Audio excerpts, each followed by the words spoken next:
ஜெய் ஸ்ரீ கிருஷ்ணா. வாருங்கள், நான் உங்கள் எல்லோரையும் என்னோட வைஷ்ணவ சேனலில் அன்புடன் வரவேற்கிறேன். நம்ம முன்பு இருக்க வீடியோவில் ஆத்ம ரகசியம், ஆத்ம ஞானம் பற்றி பேசி கொண்டிருந்தோம். இன்றைக்கும் நாம் ஆத்ம ஞானம் என்றது என்ன என்று தான் ஆராய்ச்சிக்க போகிறோம். இந்த ஆத்ம ஞானம், ஆத்மாவின் ரகசியத்தை அவ்வளவு சுலபமாக அடைய இயலாது. ஏனென்றால் ஒரு ஆத்மா என்றது கண்ணுக்கு தெரியாதது. ஒரு ஆத்மாவை பார்க்கக்கூடிய சக்தி ஒருவனுக்கு இருக்குது என்றால் அது தெய்வீகத்தில், ஆழ்ந்த தெய்வீகத்தில் இருக்கிறவர்களால் மாத்திரம்தான் ஒரு ஆத்மாவை காண்ப முடியும். இப்போது இந்த யோகாசனா அப்படின்வாங்க, அவெல்லாம் மூணாவது கண்ணு, சக்ராஸ் அப்படிலாம் சொல்லுவாங்க. என்னென்னா, இப்போது ஒருவனுக்கு ஞானம் பிறந்து விட்டது, ஒரு பரமாத்மா அந்த ஜீவாத்மாவை ஏற்றுக்கொண்டது என்றால் எப்படி நம்மளால் தெரிந்து கொள்ள முடியும் என்று நீங்கள் எல்லோரும் ஒரு கேள்வியை கேட்கலாம். என்னவென்றால், கோபம் என்றது முதலில் வராது. அவர்களுக்கு சுகம் துக்கம் என்றது பாதிக்காது. சுகத்திலையும் சிரிப்பார்கள், துக்கத்திலையும் சிரிப்பார்கள். ஏனென்றால் இந்த உலகத்தில் எதுவுமே அவர்களை பாதிக்காது. அப்போதான் அந்த ஜீவாத்மா அந்த பரமாத்மாவுடன் ஒன்றாகிவிட்டது என்று அர்த்தம். கோபமா? ஏன் எனக்கு கோபம் வர வேண்டும்? இதை நான் பல தடவை முன் வீடியோவில் சொல்லியிருப்பேன். என்ன இது மறுபடியும் மறுபடியும் நீங்கள் அதையே எடுத்து சொல்லுகிறீர்கள்? ஆம், ஏனென்றால் கோபத்தினால் வருவது அழிவு. கோபத்தினால் வருவது அழிவு எப்படி என்றால் எல்லோருக்கும் தெரிந்த விஷயம்தான். ஒரு மானிடனுக்கு கோபம் வந்தால் அந்த சமயத்தில் அவனால் சிந்திக்க இயலாது. எது சரி எது தவறு என்று புரிந்து கொள்ள இயலாது. அதனால் இடம் பொருள் ஏவல் என்பார்கள். அந்த மாதிரி இடம் பொருள் பொறுத்திருந்து தான் கோபமும் கோபப்படாததும். ஆனால் ஞானம் அடைந்து விட்டவர்களுக்கு சுலபமாக கோபம் வராது, சிரித்து கொண்டே இருப்பார்கள்.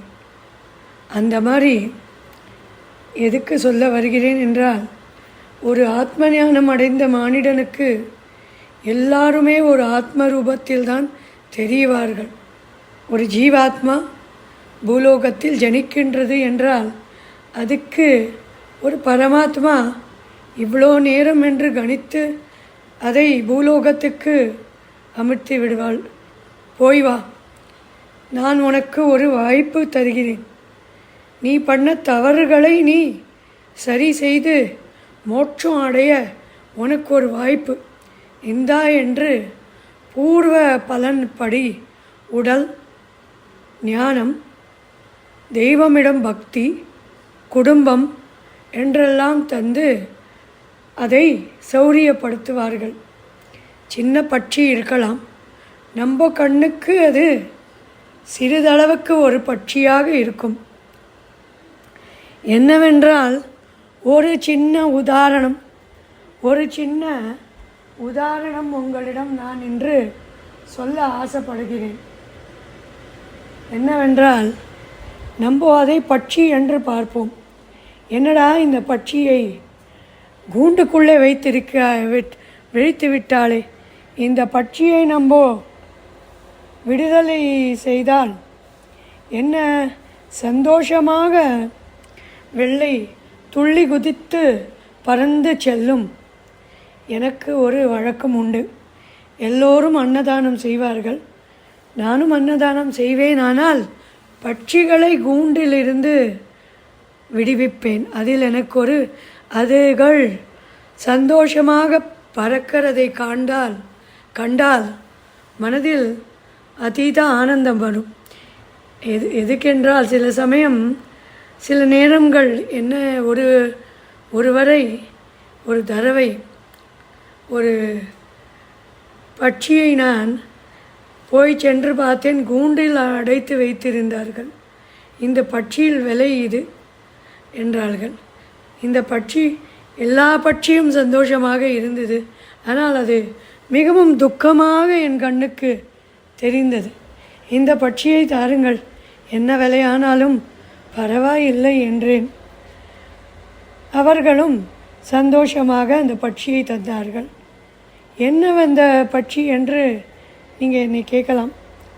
என்னவென்றால், அந்த பட்சி நல்ல பட்சி, அது ரொம்ப அழகாக இருந்தது. நான் அதை எடுத்துக்கொண்டு, அது பக்கத்திலே விடாத ரொம்ப பச்சை பச்சேன்னு இருக்க நிறைய மரம் செடி கொடி இருக்கும் ஒரு இடத்தில் நல்ல பட்ட பகலில் கொண்டு அதை விட்டேன். அது பறந்து சென்றது. என்ன ஆச்சரியம் என்றால், பறந்த பட்சி மரத்தின் கலை மேலே உட்கார்ந்து என்னையே பார்த்து கொண்டு இருந்தது. எனக்கு ஆச்சரியம், என்னடா இது, இந்த பட்சியை தான் நம்ம விடுவிச்சு விட்டோம். இப்படி பறந்த வெளியில் அழகாக பறந்து கொண்டு ஆனந்தத்தை அடையறதுக்கு பதிலாக அது மரத்துக்கு அலையில் உட்கார்ந்து நம்மளை நோக்கி ஆழ்ந்த பார்வையால் பார்க்கின்றது. என்ன, அதுக்கு கால் உடைந்ததா, இல்லை ரெக்கை சரியில்லையா என்று ஆச்சரியத்துடன் அதை பார்த்தேன்.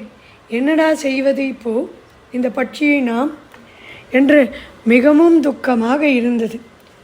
பிறகு என் மனதை தெரிந்து கொண்டதை போல் உடனடியாக அந்த பட்சி மிகவும் சந்தோஷமாக என்னை பார்த்து கொண்டே பறந்து சென்றது.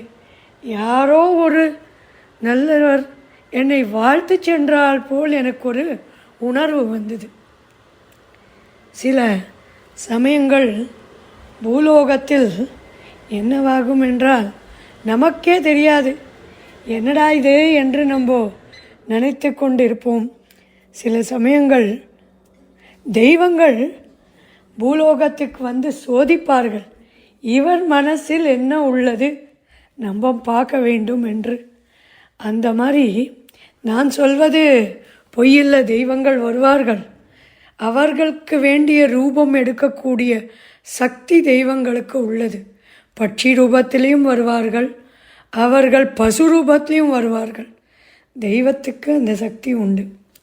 அந்த போல் சில பட்சிகளுக்கு ஏன் பட்சிகள் கூண்டில் இருக்கின்றது? ஒரு ரகசியம் என்று உங்களுக்கு சொல்கிறேன், கேளுங்கள். கூண்டில் பட்சி வைப்பதோ மகாபெரும் பாவம். ஒரு தாயை நீங்கள் கை தூக்கி அடிக்க வேண்டாம். ஒரு பிள்ளை, ஒரு குழந்தை தாயை கை தூக்கி அடிக்க வேண்டாம். சொல்லால் அவள் மனசை நோகப்படுத்தினாலும் பெரும் பாவம்தான், மகாபெரும் பாவம். தாய் என்றவள் ஒரு குழந்தையை கர்ப்பத்தில் சுமந்து கஷ்டத்தில் இருந்து பெற்று எடுத்து ஆளாக்கிற தாயை ஒரு குழந்தை என்ன அலட்சியப்படுத்துறதோ, அலட்சியமாக பேசி மனசை நோகப்படுத்துறதோ மகாபெரும் பாவம். அதிலையும் பாவத்திலையும் மகாபெரும் பாவம் என்றது என்ன என்றால், இந்த பட்சிகளை கூண்டில் வைக்கிறது தான். சில பேர்கள் இந்த காலத்தில் ஃபேஷன் என்பார்கள், இந்த லவ் பேர்ட்ஸ் என்பார்கள். அதை எடுத்து இல்லத்தில் கூண்டில் வைப்பார்கள். மகாபெரும் பாவம். 2 விதமான விஷயங்கள் இதில் அடங்கியிருக்கு. பட்சிகள் கூண்டில் போகிற காரணம், அது ஒரு பாவாத்மாதான் கூண்டில் போவான். பாவப்பட்ட பட்சிகள் கூண்டில் போவார்கள். ஆனால் பட்சியை ஒருவர் கூண்டில் வைப்பது மகாபெரும் பாவம்.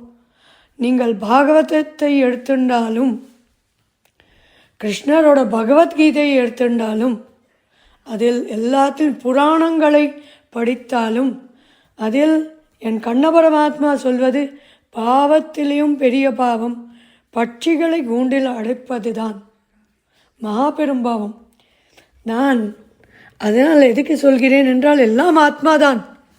ஆத்மாக்கு பல ரூபங்கள் எடுக்கும். ஆத்மா என்றது செடியும் ஒரு ஆத்மாதான், கொடியும் ஒரு ஆத்மாதான், மரமும் ஒரு ஆத்மாதான். எல்லாத்திலேயுமே ஒரு எறும்பிலும் ஆத்மா உண்டு, ஈலையும் ஆத்மா உண்டு, புலியிலையும் ஆத்மா உண்டு, புல்லிலையும் ஆத்மா உண்டு.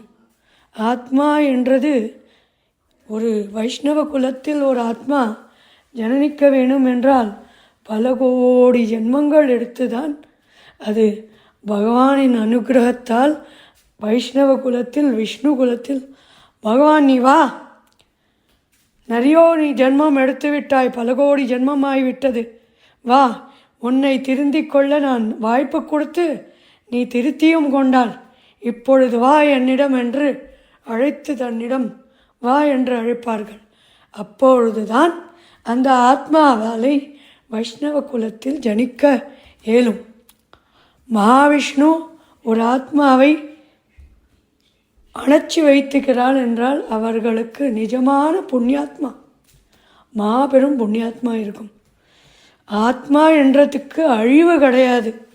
எப்படி நான் முன்பேயும் சொன்னேன், ஒரு பழைய ஆடையை விட்டெறிஞ்சு ஒரு புது ஆடையை அணிந்து கொள்கிறோமோ அந்த மாதிரி ஒரு கர்மாக்கள் முடிந்து மற்ற பிரயாணத்தை தொடங்க கொள்ள அந்த ஆத்மா அந்த பழைய உடலை விட்டு ஒரு உடலில் எவ்வளவுதான் நேரம் ஒரு ஆத்மா இருக்க வேண்டும் என்ற நிர்ணயம் உண்டு. இது ஒரு பெரிய தெய்வ ரகசியம். இது யாராலையும் அவ்வளவோ சுலபமாக தெரிந்து கொள்ள இயலாது. அதனால் ஒரு பழைய ஆடையை விட்டு புது ஆடை போட்டு அணிந்து கொள்கிற மாதிரி தான் இந்த ஆத்மாக்களும் ஒரு பிரயாணத்தை முடித்து ஒரு பிரயாணம் தொடங்கும். அது என்ன பிரயாணம், எப்படி தொடங்கும், யாருக்கு முக்தி கிடைக்கும் என்றெல்லாம் நம்ம வர வீடியோவில் இன்னும் ஆழ்ந்து சிந்திக்கலாம்.